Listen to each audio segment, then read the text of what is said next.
What's up, y'all? Welcome to Undisputed Champions, where I'll be giving y'all boxing reviews and boxing breakdowns. So I need you to go click that like button and click that subscribe button. Let's get it.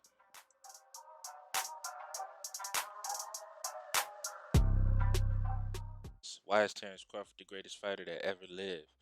Why would I say that? Now, Crawford came from, I believe, 135, and he came all the way up to the welterweight division.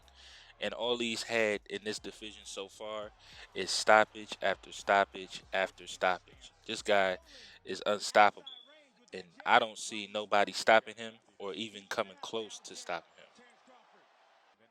Now let's just take a look at this fight with him and Benavidez. Now this fight, everybody thought that Crawford was the underdog and he was gonna get beat up and this and that. People had their doubts on the other side. They thought that Crawford was just gonna walk right through him and do whatever he wanted to him because of his leg. Now, as we can see, Benavidez is a taller fighter. He's more longer. He's more rangy, and he's actually a real good counterpuncher with fast hands. Now, I don't get where everybody's coming from when they say Crawford doesn't hit hard or he doesn't have a hard punch or whatever the case may be. I mean, a knockout is a knockout to me. It don't matter if you hit soft or you hit hard. You hitting something and you knocking out people. And that's just the fact of the matter. Now, one of Crawford's most dangerous attributes, I believe, is his ability to make adjustments in the middle of a fight. It doesn't matter what it is, where it is, in any round, he can make critical adjustments to really take over the whole fight. It doesn't matter what it is. Just like in the later rounds when he fought Benavidez in this fight right here, we see Crawford throw an uppercut. He haven't even he threw like two, three uppercuts before that, but it wasn't consistent. It was just something of the moment. He was able to change and make that adjustment in the moment, and I feel like that's a powerful skill skill set to be able to do. Now, one thing I think people don't talk about is Terrence Crawford defense, and they don't really talk about how good his defense actually is because they see him get hit once or twice, but they don't realize like before he became a welterweight and just start walking through guys, you know, because I feel like the competition just hasn't been what it should be. And he's just able to do that because his skill set is so high and it makes these fights look easy. But Terrence Crawford defense is very special because the way that he uses his feet, how he moves his head, how he places himself at certain angles to get out of the way of certain punches and put himself in the right position. Like I said before, I don't think Terrence Crawford has the flashiest head movement like a Muhammad Ali, a Pernell Whitaker, or Floyd Mayweather. But he does have it. He does have that quick twitch, that quick reflex. We seen it in this fight right here with Kell Brook, and that quick twitch changed the fight completely. Kell Brook is not the same fighter after he fought Terrence Crawford.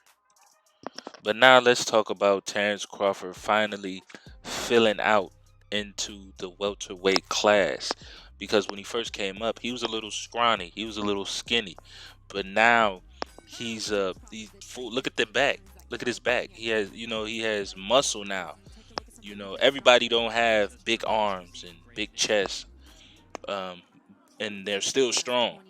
I be at the gym and I see people who skinnier than me, and they're still able to lift what I lift. Um, this guy, he's not weak by any means. You see him go in there and he bullies fighters. He literally bullies them. He manhandles them almost. My bad, I ain't mean to laugh, but it does seem like that in some ways. And I see a lot of Sugar Ray in Terrence. I see a lot of Tommy Hearns in Terrence. Hagler. But you know who I most see in Terrence? Floyd Mayweather. He's almost like Floyd Mayweather 2.0, should I say. But I think the difference between him and Floyd is that, when Floyd was young, he had that fighting spirit in him. I felt like Crawford boxed his way to success. because when he was smaller, he was packing a cool punch. But when he became this this welterweight that we looking at right now, he looked like a damn middleweight. He just became a different beast entirely. And I felt like if Floyd Mayweather's hands wasn't breaking as much as they was, Floyd would be just as dangerous. I feel like Floyd would have been getting knockouts after knockouts if his hands wasn't, um, if his hands didn't keep breaking. And that's just what I think. Okay, let me get back to Terrence Crawford. Now, let me entertain the public real quick. Let's say Terrence Crawford, Errol Spence, they fight. Now, let's say Terrence Crawford gets beat by Errol Spence. All right, people's going to say, people going to make all sorts of excuses of how, oh, Terrence was a fraud. Terrence is Terrence isn't all that. He's not a champion. But people got to understand, when you lose to a great, that doesn't make you a less of a fighter. That makes you a great yourself, because it's not just about losing to him, it's how you lose to him. So, I'm going to make people mad when I say this. Let's say Terrence destroys Errol Spence, which I think he will. Let's say he destroys Errol Spence. Who does Terrence fight next? Who is Terrence's next opponent? Y'all saying Virgil Ortiz? Can Virgil Ortiz even beat Errol Spence? I think not. You gotta be out your, man. You about to make me go. You about to make me cuss, man.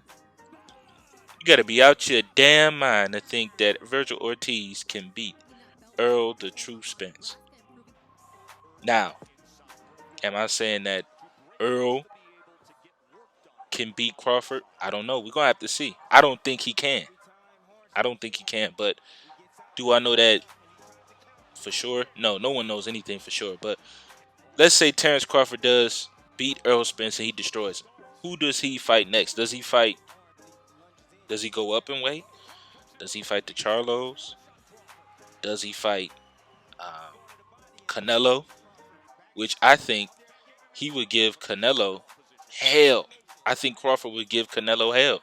The only thing that would concern me when Crawford is fighting Canelo, and I think it'll concern even Crawford, is Canelo's power. You see, because Canelo is not just a power puncher. He's also a person who thinks, strategizes. He uses his jab well. Canelo is a true boxer, despite what everybody opinion is about him. He's really a boxer. He's not a slugger. He don't go in there and bang with you and try to get you out of there. He goes in there and tries to think of a game plan of how he can hit you and how he can hurt you. Canelo is about pain. That's what Canelo like to do. He like to bring pain when he fights. And does Crawford fight Canelo? Because I'm trying to really think, like, who is the next lineup for Crawford? Does he fight Boots Ennis? Jerron Boots Ennis? Who does he fight? People got to understand, when you're fighting Crawford, you're not just fighting his skill and attributes, right? You're fighting a person who is a thinker, a chess player. He's a strategist. Crawford can be patient. He can take his time. Even in the Kavyaskis fight, Crawford was taking his time, hitting him with good shots, hitting him with hard shots. Even in this fight right here with Jeff Horn, Crawford is being patient. You got a big guy lunging in at you, trying to, you know, do what he do. Look at him, just lunging in, shooting his hard, heavy punches. Crawford is keeping his composure, relaxed, calm. So that's what you got to realize when you're fighting Crawford. And like I said, is he gonna fight Boots? I don't know. I don't think so. Um, I think whoever wins, because I don't even know if Boots have a belt at the welterweight division. But if he does have a belt, hypothetically, if he does have a belt, let's say Boots has a belt, I think he should fight the loser of the of Crawford and Errol Spence. I think Boots should get that shot. He should fight at least the loser because we don't know what Terrence's next game move is. Do we want to defend it? Because I'm pretty sure you do got to defend uh, after you win. You know, you got like a mandatory that you got to do, and you got to defend the belt before you able to make any more moves. So we just don't know what holds in the future for Terrence Crawford. I just hope that he doesn't retire after this fight. I feel like he still has a lot more in him to give us more exciting fights because Crawford hasn't really took any punishment out of any of his fights, really. Like I said, I think like he's like a Floyd Mayweather 2.0. The reason why is because Crawford is more offensive minded, Floyd is more defensive minded, but I feel like Crawford has that perfect combination of offense and defense. And what I mean by perfect combination, I mean like the perfect balance, the perfect mix of offense and defense. We've seen it right here with Jeff Horn. Crawford was offensive, he was defensive, he was extremely sharp. I mean, I don't see what people say that, you know, Crawford's not a top draw. I don't think they really watch what I'm watching because I see somebody who is action packed from the first round to the 12th round. Look, we're in the 9th round right now. It almost looks as if they're in the 4th round. And Crawford is giving this man, this ain't even an ass whooping. This is a straight up take your ass to bed type whooping. This is like, look at that. Look, he's like, he came into this weight class and he just started to annihilate everybody that gets in front of him. I should have added the Sean Porter clip because what he did to Sean Porter was absolutely unbelievable and it was amazing. And I just can't wait to see this guy back in the ring.